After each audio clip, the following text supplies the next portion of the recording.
सुबह की पहली किरण में जोया छत की मुडेर पर खड़ी थी। उसका दुपट्टा हवा में लहराता और आंखों में सपनों की रोशनी अब भी चमक रही थी। कभी तो लगेगा ये आसमान मेरे ख्वाबों की उड़ान समझेगा, कभी तो कोई होगा जो किताबों की तरह मुझे पढ़ पाएगा।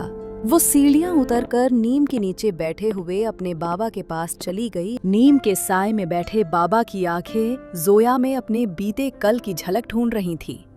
जोया जब बाबा के पास खड़ी उनसे बात कर रही थी तो पीछे से चाची रसोई की खिड़की से उसको घूर रही थी। उन्हें जोया से अलग हे जलन थी जो उनकी बातों से साफ झलकती थी। वो वहीं से जोया को आवाज देती है और कहती है, उड़ना बंद कर दे जोया, तुझे कोई परी नहीं कहेगा। घर में आटा भी तुझसे नहीं गूंथा जाता, तेरे ख्वाब रोटी नहीं बेल सकते। बाबा को पता था जोया के साथ चाची का रवैया ठीक नहीं था, पर वो बूढ़े हो चुके थे, शांत रह। बाबा, क्या ख्वाब सच होते हैं या ख्वाब देखना भी एक गुनाह होता है औरत के लिए? आपने तो कभी टोकने की कोशिश नहीं की। बाबा के कानों में जोया की आवाज गूंज रही थी।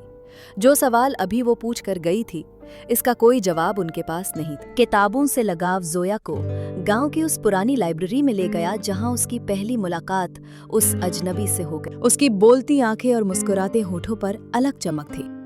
घर वापस आई तो चाची ने फिर से काम उसके लिए इकट्ठा किया हुआ था। उसको लिखने का समय नहीं मिला था, इसलिए वो दिन में काम खत्म करने के बाद रात के सुकून में किताबों की कविताओं की दुनिया में उतरकर अपने लफ्जों का जादू बिखेरती। उसको अपने पिताजी की बहुत याद आती थी। उनके हाथों के लिखे पुराने लेटर्स में आज भी जोया के पास, जिनको पढ़ के वो उदास हो जाती थी। बाबा उसका दुख समझते थे। शाम के साए ढल रहे थे। बाबा ने जोया को पास बुलाया और पुराने बक्से से एक डेयरी निकल कर दी और कहा, ये तुम्हारे पिताजी की डेयरी है। वहाँ वो सब एहसास भरे हुए हैं जो वो तुम्हें देना चाहते थे। इनको पढ़ो, समझो और इनकी खुशबू अपने लफ्जों में बिखर दो। जोया की आंखों में नमी थी। दूसरी तरफ वही अजनबी लड़का न जाने क्यों जोया का इंतजार करने लगा था कि शायद वो लड़की फिर एक बार लाइब्रेरी आएगी। जोया उसको एक उदास गजल लगती थी। समय गुजर रहा था कि एक दिन वो अजनबी लड़का रोज की तरह लाइब्रेरी में बैठा था कि उसके सामने आज का अखबार खुला पड़ा था। वो नाम देखकर थोड़ा चौंक गया। जोया की कविता अखबार में छपी थी। उसके चेहरे पर मुस्कुराहट फैल गई। क्या करा जाए, जोया तो लाइब्रेरी आती नहीं थी। न जाने कितना समय गुजर गया था। उसने लाइब्रेरी से जोया के घर का पता किया और थोड़ा झिझकता हुआ उसके घर की तरफ चल दिया। जोया ने दरवाजा खोला तो सामने लाइब्रेरी वाला वो लड़का खड़ा था जिसे देखकर जोया ने लाइब्रेरी उसना छोड़ दिया था। उसकी आंखें बोलती थीं। दरवाजे पर खड़ा वो थोड़ा सा नर्वस भी था। बाबा ने एक गहरी नजर से उसको देखा। माफ करना, शायद मुझे आपके घर नहीं आना चाहिए था, लेकिन शायद आपको खबर नहीं मिली है कि आपकी कविता प्रकाशित हुई है। मैंने सोचा था आपको इस बारे में पता होना चाहिए। जिस वक्त वो लड़का जोया से बात कर रहा था, चाची किचन की खिड़की से उनको देखे जा रही थी। तो अब नए नए मोर यहाँ आके रोज नाचेंगे। जोया, कौन था ये लड़का? घर तक कैसे आ गया? चाची ने तेज आवाज में पूछा। जोया ने मड़कर कहा, चाची मैं तो सिर्फ अखबार ले रही थी जिसमें मेरी कविता छपी है। ये कहकर जोया वहाँ से चली जाती है। वो भी कामयाबी का नया एहसास था जिसकी खुशी ने जोया की आंखें भिगा दी थी। रात को जोया अपनी किताबों की दुनिया में कहीं दूर खो जाती थी। सुबह चाची के साथ घर के काम करती। अब कभी कभी समर आने लगा था। बाबा के साथ, जोया के साथ छोटी छोटी बात करना, घर का सुकून उसको अच्छा लगने लगा था।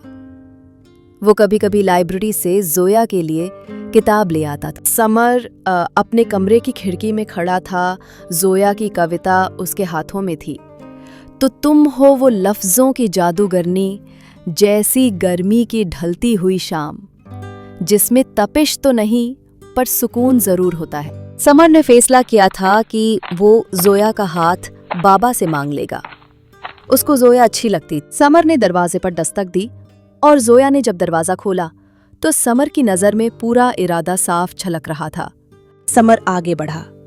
आंगन में नीम के नीचे खड़ी जोया अब भी हैरान थी और उसकी नजरें समर के कदमों से मिली। मैं जोया का हाथ मांगने आया हूँ। उसकी जिंदगी को रंग देना चाहता हूँ। क्या आप मुझे ये इजाजत देंगे? बाबा ने चाची की ओर देखा और चाची ने समर की सच्चाई को पढ़ लिया। जवाब तो कुछ पल की खामोशी में ही मिल गया।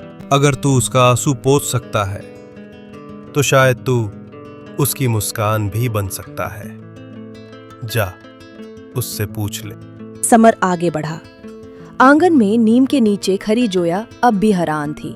जोया, जैसे तुम लफ्जों को रंग देती हो, वैसे मेरी जिंदगी का हिस्सा बनके मेरी जिंदगी में भी खुशी के रंग भर दो। जोया की आंखों में नमी थी। अगर तुम मेरी खामोशी समझते हो तो मैं तुम्हारे हर सफर में साथ चल सकती हूँ। हाँ, मैं तुम्हारी कहानी का नहीं, जिंदगी का हिसाब ही बनना चाहती हूँ। दूर बैठे बाबा मुस्कुरा दिए थे। नीम के पेड़ के नीचे जोया और समर बैठे थे, जैसे किसी पुराने किस्से का सुखद अंत लेकिन नई शुरुआत। दूर किचन के खिड़की से चाची दोनों को साथ बैठा देख रही थी। चाची को अब जोया से कोई शिकायत नहीं थी। उनके चेहरे पर एक नरमी थी। कभी कभी ख्वाब हकीकत बनते हैं, पर उन्हें देखने की हिम्मत होनी चाहिए। आज जोया ने वो हिम्मत दिखाई।